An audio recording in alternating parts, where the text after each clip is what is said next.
Ryan, what is the decision we expect today on production targets?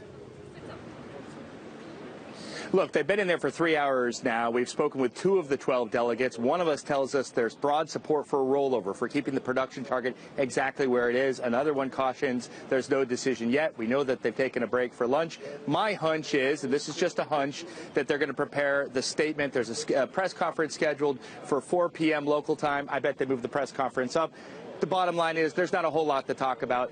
Pretty much everybody's happy more or less where things are, at least where they've been going in terms of the oil price. So they should be headed home pretty soon, and we should have a rollover. Ryan, can we expect that Saudi Arabia is still driving this decision?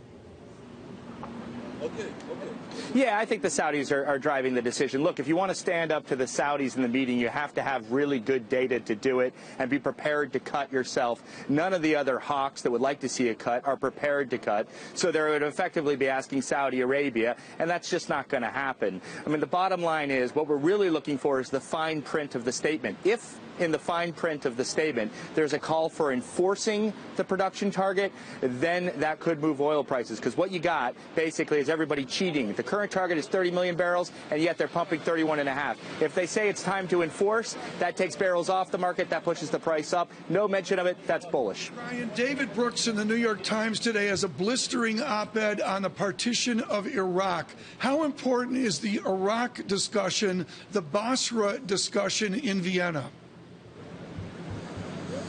Look, I spoke with the Iraqi oil minister myself about 2 hours ago. He said the fighting is far away from the oil fields in the south of the country. He doesn't see it as a material issue. He told me they're pumping about 3.8 million barrels right now, and they plan to increase production.